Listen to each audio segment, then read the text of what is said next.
சென்னை பிரியாணி சென்னை பிரியாணி புரியல இவர் தான் தெரியுமா என்ன பேர் சென்னை பிரியாணி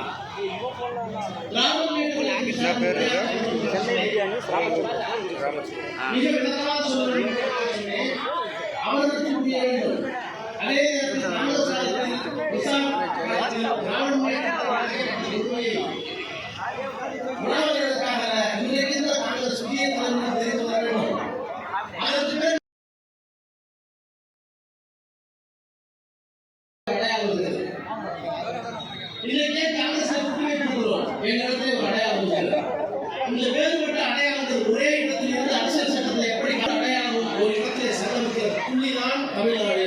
அந்த இடத்திலே வெளியிலே வந்து கேட்டார், இதையெல்லாம் நடந்ததா என்றெல்லாம் கேட்டார். அதற்கும் பதில் சொன்னேன். எப்படி சொன்னேன் தெரியுமா? இந்த அவைக்கு ஒன்று தெரியும். அதற்கு பிறகு நீங்கள் ஏன் காங்கிரஸோடு கூட்டணி வைக்கிறது கேட்கிறீர்கள். காரணத்தை நான் சொல்கிறேன். பெஞ்சமின் மொனாய்சி என்ற ஒரு கவிஞன் இருந்தான் தென்னாப்பிரிக்காவில். தென்னாப்பிரிக்காவுக்கு ஒரு விலை, அவனை விட்டு விடலாம்.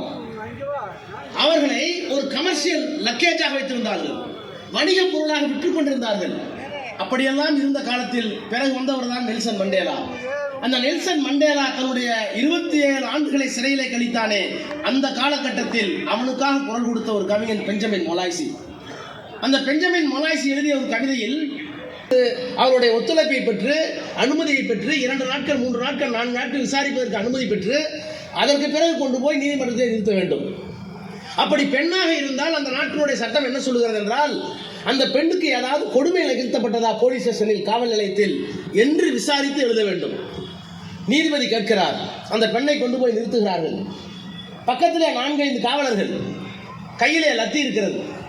அந்த பெண்ணை பார்த்து கேட்கிறார் நீதிபதி, அம்மா, இந்த 4 நாட்கள் 5 நாட்களாக உங்களை விசாரித்தார்களே, அந்த காவல் நிலையத்தில் உங்களுக்கு ஒன்றும் துன்பம் நேரவில்லையே என்று கேட்கிறார்.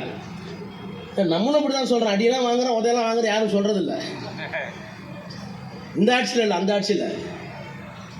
எந்த ஆட்சியில் முகம் அழகா இருக்கு என்ன விட கேட்டா ஆசிர் ஊத்தின ஆட்சி இருந்தது. சுப்பிரமணிய சாமி உயர்நீதிமன்றத்துக்கே போக முடியல, அடிச்சு விரட்டி விட்ட ஆட்சியெல்லாம் இருந்தது. இப்போ பேசுறாங்க சட்டம் ஒழுங்கு சரியில்லைன்னு. சட்டம் ஒழுங்கு சரியில்லைன்னா அவங்க அம்மாவை போய் எழுப்பி கேட்கணும், எங்களை கேட்கக்கூடாது.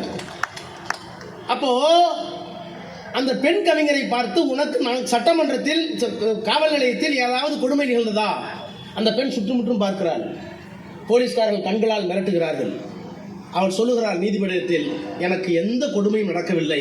கணம் நீதிபதிகளே, ஒன்றே ஒன்று, என் பக்கத்தில் இருக்கிறார் இந்த போலீஸ்காரர், அவர் கையிலே இருக்கின்ற லத்திக்கு விந்து பீச்சுகிற ஆற்றல் இருந்தால் நான் இந்நேரம் கற்பம் தெரித்திருப்பேன் என்று சொல்லிவிட்டு அழுகிறார். நீதிபதிக்கு புரிந்துவிட்டது.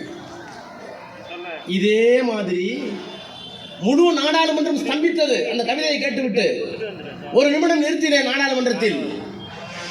இது தென்னாப்பிரிக்காவில் மட்டும் நடக்கவில்லை, இங்கேயும் நடந்தது. ஒரு இளைஞன் 23 வயது, திருமணமாகி 2 மாதம் கூட முடிவடையவில்லை. வசந்தத்தை தூக்க வேண்டிய வயது, தேல்யாவுக்கு போக வேண்டிய பருவகாலம். ஆனால் அந்த இளைஞன் சிறைப்படுத்தப்படுகிறான். சிறைப்படுத்தப்பட்டு சிறையிலே தாக்கப்படுகிறான். அந்த இளைஞன் எப்போதும் அரைக்கை சட்டை தான் அணிந்திருப்பான். அவருடைய தந்தை சிறையிலே பார்ப்பதற்கு போகிறார். எப்போதும் அரைக்கை சட்டை அணிகின்ற வழக்கம் உடைய தன் மகன் ஏன் இன்றைக்கு முழுக்கை சட்டை அணிந்திருக்கிறான் என்று பார்க்கிறார். அந்த தந்தை சாதாரண தந்தை இல்ல, அதிபுத்திசாலியான தந்தை. கண்ணாலேயே இந்த உலகத்தை அளக்கக்கூடிய ஆற்றல் மிக்க வலிமை உள்ளவர். அவர் கேட்கிறார் தன் பையனை பார்த்து, என்ன முழுக்கை சட்டை போட்டிருக்கிறாய், உன்னை அடித்தார்களா என்று கேட்கிறார். அந்த இளைஞன் 23 வயதில் அவ்வளவு திடகார்த்தத்தோடு, எனக்கு ஏற்பட்ட காயத்தை பற்றி கவலைப்படாதீர்கள், தேசத்திற்கு ஏற்பட்ட காயத்தை, ஜனநாயகத்துக்கு ஏற்பட்ட காபத்தை காப்பாற்றுங்கள், என்னை பற்றி நீங்கள் கவலைப்பட வேண்டாம் என்று இளைஞன் சொன்னான். அந்த இளைஞனுக்கு பெயர் முத்துவேல் கருணாநிதி ஸ்டாலின், அந்த தந்தைக்கு பெயர் கலைஞர் கருணாநிதி என்று சொன்னேன். நாடாளுமன்றம் ஸ்தம்பித்தது. அதற்கு பிறகு நாங்கள் கூட்டணி சேர்ந்தோம்.